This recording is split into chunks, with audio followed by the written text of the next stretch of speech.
Friends ನಮಸ್ಕಾರ. ನೀವು ನೋಡ್ತಾ ಇದ್ದೀರಾ ಇನ್ಫಾರ್ಮರ್ ಹುಡ್ಗ ಚಾನಲ್.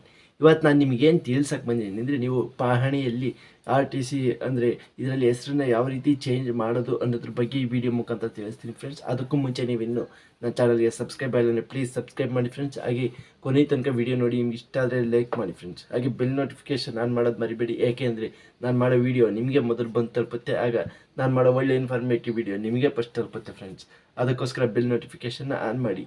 ನೀವು ಈಗ ಪಹಣಿಯಲ್ಲಿ ನೀವು ಹೆಸರನ್ನ ತಿದ್ದುಪಡಿ ಮಾಡಿಸ್ಬೇಕು ಅಂತಂದರೆ ನಿಮಗೆ ಏನು ಮಾಡಬೇಕು, ಯಾವ ರೀತಿ ಮಾಡಿಸ್ಬೇಕು ಅನ್ನೋ ಕನ್ಫ್ಯೂಷನ್ ಇದ್ದರೆ ಈ ವಿಡಿಯೋ ಸಂಪೂರ್ಣವಾಗಿ ವೀಕ್ಷಿಸಿ ಫ್ರೆಂಡ್ಸ್.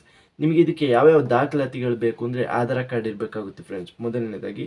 ಹಾಗೆ ಎರಡನೇದಾಗಿ ನೀವು ಈಗ ಕರೆಂಟಲ್ಲಿ ಈಗ ಯಾವುದು ನಿಮ್ಮದು ಪಹಣಿ ಇದೆ ಅದರದ್ದೊಂದು ಜೆರಾಕ್ಸ್ ಪ್ರತಿ ಇರಬೇಕಾಗುತ್ತೆ. ಹಾಗೆ ಮೂರನೇದಾಗಿ ನೀವು ಒಂದು 20 ರೂಪಾಯಿಂದ ಸ್ಟಾಂಪ್ ಪೇಪರನ್ನು ತೆಗೆದುಕೊಂಡು ಅದಕ್ಕೆ ನೀವು ಹೆಸರನ್ನ ಚೇಂಜ್ ಮಾಡಿಸ್ತಿರೋದ್ರ ಬಗ್ಗೆ ಟೈಪಿಂಗ್ ಮಾಡಿಸ್ಬೇಕಾಗತ್ತೆ ಫ್ರೆಂಡ್ಸ್. ಎಲ್ಲ ಟೈಪಿಂಗ್ ಮಾಡಿಸಿದ್ಮೇಲೆ ತಪ್ಪದೆ ನೀವು ಅದಕ್ಕೆ ನೋಟ್ರಿ ಹಾಕಿಸ್ಬೇಕಾಗತ್ತೆ ಲಾಯರಿಂದ. ಆ ನೋಟ್ರಿ ಹಾಕಿಸ್ಲಿದ್ರೆ ನಿಮಗೆ ಯಾವುದೇ ರೀತಿ ಪ್ರಯೋಜನ ದೊರಕಲ್ಲ ಫ್ರೆಂಡ್ಸ್. ಈಗ ಇನ್ನು ನೆಕ್ಸ್ಟ್ ಏನು ಮಾಡಬೇಕು ನೀವು ಅಂತ ಹೇಳಂದರೆ, ಇದನ್ನು ತೆಗೆದುಕೊಂಡೋಗಿ ತಾಲೂಕು ಆಫೀಸಿಗೆ ಕೊಡಬೇಕಾಗುತ್ತೆ ಫ್ರೆಂಡ್ಸ್. ತಾಲೂಕು ಆಫೀಸ್ನಲ್ಲಿ ಭೂಮಿ ಕೇಂದ್ರ ಅಂತೇಳಿರುತ್ತೆ, ಅಲ್ಲಿಗೆ ಹೋಗಿ ನೀವು ಇದನ್ನೆಲ್ಲ ಸಹ ದಾಖಲಾತಿಗಳನ್ನ ಕೊಡಬೇಕಾಗುತ್ತೆ. ಆವಾಗ ಅವ್ರು ಏನು ಮಾಡ್ತಾರೆ ಅಂದರೆ, ಅದನ್ನು ಗ್ರಾಮ ಲೆಕ್ಕಾಧಿಕಾರಿ, ನಿಮ್ಮದು ಯಾವ ಊರಿಂದು ಅಂಡರ್ ಸಿಗುತ್ತೆ ಆ ಊರಿಗೆ ಆ ಊರಿನ ಗ್ರಾಮ ಲೆಕ್ಕಾಧಿಕಾರಿಗೆ ಇದನ್ನು ಕಳಿಸ್ತಾರೆ. ಅವರು ಅದನ್ನು ಪರಿಶೀಲಿಸ್ತಾರೆ. ಅದು ತಪ್ಪಾಗಿದ್ದು ಮಾಹಿತಿ ಆಗಿದ್ದರೆ ಅವರಿಗೆ ತಿರಸ್ಕರಿಸೋ ಹಕ್ಕನ್ನು ಸಹ ಸರ್ಕಾರ ನೀಡಿ, ಸರಿಯಾಗಿದ್ದರೆ ಅವರು ಇದನ್ನು ಮತ್ತೆ ಭೂಮಿ ಕೇಂದ್ರಕ್ಕೆ ನಿಮಗೆ ಇದು ದಾಖಲಾತಿಗಳನ್ನು ಕಳಿಸಿ ನೀವು ಇದನ್ನು ತಿದ್ದುಪಡಿ ಮಾಡ್ಬೋದು ಅಂತೇಳಿ ಸಹ ಘೋಷಣೆ ಮಾಡ್ತಾರೆ ಫ್ರೆಂಡ್ಸ್. ಆಗ ನಿಮಗೆ ಅದಾದ ಕೆಲವೇ ದಿನಗಳಲ್ಲಿ ನಿಮಗೆ ತಿದ್ದುಪಡಿ ಆಗಿರೋದಂತಹ ಪಹಣಿ ನಿಮಗೆ ಬಂದು ತಲುಪುತ್ತದೆ ಫ್ರೆಂಡ್ಸ್.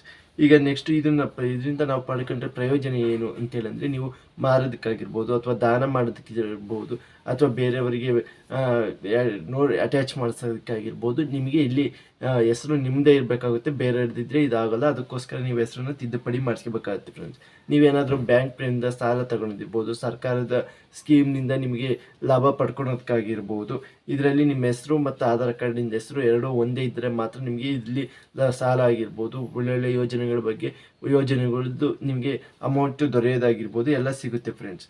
ಹಾಗೆ ಸರ್ಕಾರದಿಂದ ಯಾವುದೇ ಯೋಜನೆಯಡಿ ಹಣ ನೇರವಾಗಿ ಅಥವಾ DBT ಮುಖಾಂತರ ನೇರವಾಗಿ ನಿಮ್ಮ ಬ್ಯಾಂಕ್ ಖಾತೆಗೆ ಬರಬೇಕು ಅಂತ ಹೇಳಿದ್ರೆ ಆಧಾರ್ ಕಾರ್ಡು ಮತ್ತು ಇದು ಎರಡೂ ಒಂದೇ ಇದ್ದರೆ ನಿಮಗೆ ಕೃಷಿ ಇದೆಲ್ಲದೂ ಸಹ ಬಂದು ತಲುಪುತ್ತೆ. ಇದಕ್ಕೋಸ್ಕರನಾದರೂ ನೀವು ಇದನ್ನು ಮಾಡಿಸ್ಕೊಂಡಿರ್ಬೇಕಾಗುತ್ತೆ ಫ್ರೆಂಡ್ಸ್. ಹಾಗೆ ನೀವು ಯಾವ ರೀತಿ ನೀವು ಡೌನ್ಲೋಡ್ ಮಾಡ್ಕೊಳ್ಳೋದು ಪಾಣಿ ಅನ್ನೋದನ್ನು ನಾನು ವಿಡಿಯೋದಲ್ಲಿ ಮಾಡಿದ್ದೀನಿ. ಅದಕ್ಕೋಸ್ಕರ ನೀವು ಹೋಗಿ ಚೆಕ್ ಮಾಡಿದರೆ ನನ್ನ ವಿಡಿಯೋ ಸಿಗುತ್ತೆ, ಅಲ್ಲಿ ಹೋಗಿ ನೀವು ನೋಡಿ. ಬೇಕಾದರೆ ಡಿಸ್ಕ್ರಿಪ್ಷನ್ ಬಾಕ್ಸ್ನಲ್ಲಿ ಲಿಂಕ್ ಹಾಕಿರ್ತೀನಿ, ಅಲ್ಲಿ ಹೋಗಿ ನೋಡಿ ಚೆಕ್ ಮಾಡಿಕೊಂಡು ನೀವು ಡೌನ್ಲೋಡ್ ಮಾಡ್ಕೋಬೋದಾಗುತ್ತೆ ಫ್ರೆಂಡ್ಸ್.